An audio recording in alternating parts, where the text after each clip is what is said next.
This week's show brought to you by Frank Shoup, Georgetown's big name in cars. Georgetown Advantage Air, now locally owned and operated by Gene Thompson.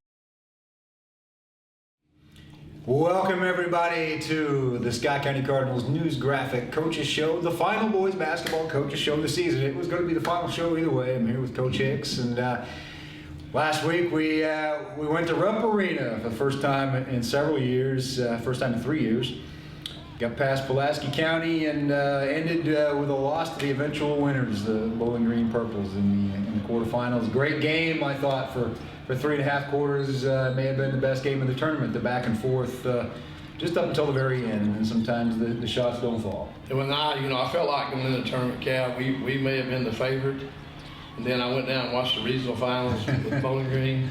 Then it's hard to judge your own team, but yeah. I knew Bowling Green was the best high school team I've seen in Kentucky this year. Mm-hmm. And they looked really good. And I knew that was going to be a big stumbling block. And I figured whoever won our game would have a great chance to win the state. There'd be a heavy favorite to win the state. That's kind of what I felt going into. And the thing I noticed about them, and it seemed different from some of the other teams, is most of the teams you guys played this year had one leading scorer, one big focus that defensively, if you stopped him, you get a pretty good number on that team. Bowling Green was kind of like Scott County in that there were 3-4 double-digit scorers on any given night, and you really couldn't focus. If you focused on slowing the big guys down, the 8th grader Harmon was going to have a day, and if you kind of bottled him up, those big guys are going to get it done. Well, we knew it was going to be tough, and we just couldn't allow Wilson to get 20 points, and he's the other guard. And Cal, they've been there 3 years in a row.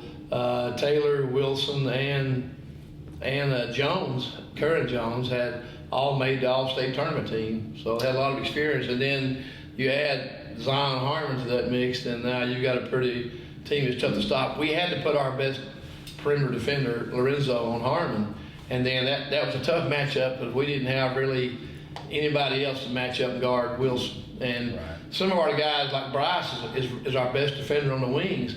But Bryce is he's not yet got that level up on the perimeter yet to contain somebody like Wilson.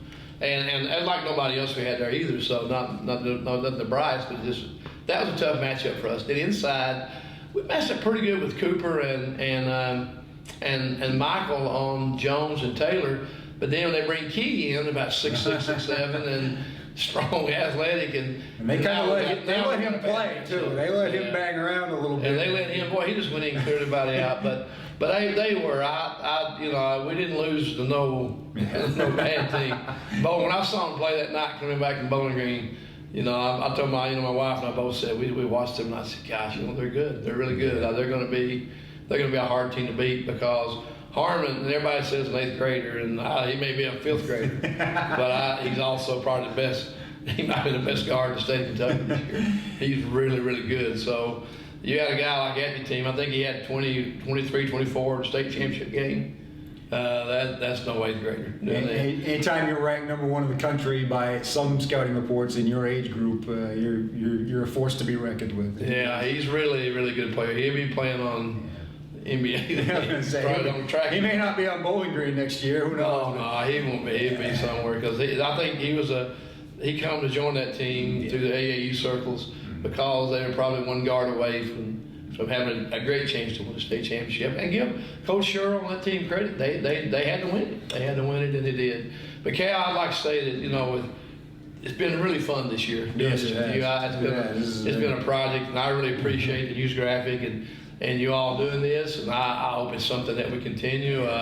You and James do a great job with this, and I tell you, I've really appreciated it, and I think it's been great for our young men. It's been great promotion, and we've had a great year. I know it all starts at the top, and Dr. Hub, gosh, man, it's amazing what difference one person can make. Yeah.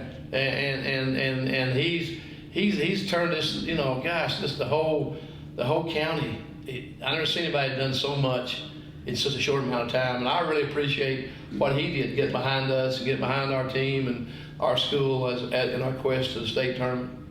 And sometimes you get done a season and you look at what's not coming back, but I think there's got to be a lot of excitement because the lion's share of the guys that were on the floor most of that game against Bowling Green will be back next year, and that's something to build around. So you mentioned Bowling Green's history in the tournament, being there, those seniors being there 3 times, and there's no substitute for that. That's a great experience for that. Like even our guys' regional championship for the first time was a little tight, and anything can happen. But I think looking at it right now, we're going to be probably the #1 ranked team in the state next year, and we'll be the team everybody wants to beat. And it's not our first time. We finished out the last month and a half this year ranked #1 in Lincoln House and Cantrells, and those are the 2 power ratings. And power ratings early in the year aren't very accurate, but you get on up into February, they're pretty accurate. Mm-hmm. And we held the spot. I think all year long people were one and done, 1 week and out, and we held it I think solidly for the last month. Yeah, you won 19 consecutive games toward the end of the season, and just a lot to be excited about. Next year, going back to the Beach Ball Classic, I see. Going back to the beach ball, and that'll be tough, and it's great just to see how you'd be surprised in 1 year's time how kids improve. Yeah. Michael Marino was really, really good this year. Mm-hmm. Next year he's going to be a man. I think next year. And I look for Bryce Long to be able to really put the ball on the floor next year, because he'll work at it and create a lot of stuff off the dribble. Or like I guess nowadays it'd be cool. You gotta say bounce. Yeah. It's still dribble in my game. I still say dribble. Everybody else says off the bounce. Off the bounce. But I think that Bryce will get tougher off the dribble. I think Cam Fluker would develop more of a jump shot. Cooper Robb is going to be mature and stronger, and I think as he works, he's going to be a lot better jump shooter. We're going to miss Cooper Watts. Watts, is like the, Beauty and the Beast. He was a beast. You never know what you're going to get from him. When this year started, gosh, where he'd had the broken leg, I felt so bad for him because he the senior year coming up, and then daggone it, here we are coming down the stretch. He was as good as any post player in the level. We saw the real Cooper Watts. Oh gosh, he become a great. What I kept trying to mold him into a really great. I kept telling him you could be with your size, your quickness. You could be a great defensive player. Mm-hmm. And daggone cow, he was. I mean, we're not gonna be able to replace that. His defense, being able to go out and take those good post players and shut them down. And then late in the season, he hit double figures every game, so he become a double-double. So, gosh, I'm so proud for Cooper and what he done. And Dakota Allen really gave us a good minutes. And Caleb Covington was just strong and consistent all year. So we had 3 really good seniors, and I tell you, next year it's also Lorenzo Williams. He's got a big upside to him because he's so athletic. Yeah. He can jump, and his shots gets better, his ball handling gets better, he gets more experience. Lorenzo's going to be as good as anybody in the region. I'm saying, if his offensive game evolves the way his defensive game evolved this year, you're going to have another threat for teams to deal with. And that's that'll get. So it is exciting. We'll take a little time off now, and after spring break, we'll start playing some 3-on-3 ball cross court. They keep them playing. That way they develop their skills and learn how to make reads and learn how to compete a little bit. We do that, and we play summer ball. We get playing in June. We'll probably play 30, 40, 50 games, this summer, and get us ready for next year.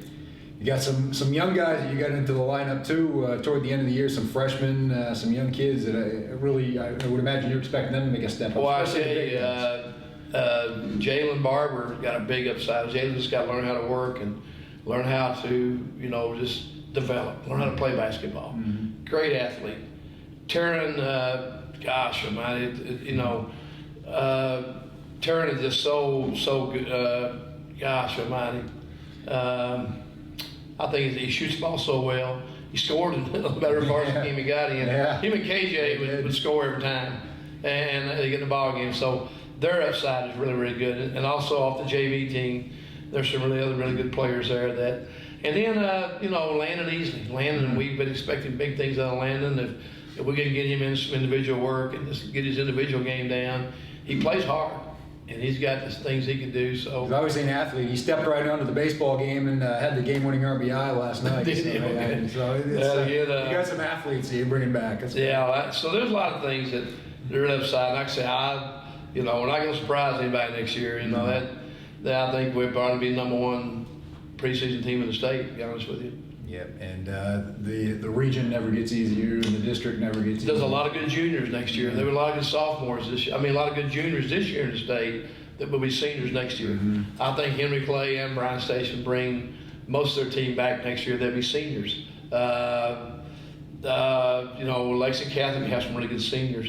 LCA has some good sophomores. I mean, some good juniors and seniors next year. So Madison Central, most of their team is going to be juniors, be seniors next year. So yeah, 11th region is going to really.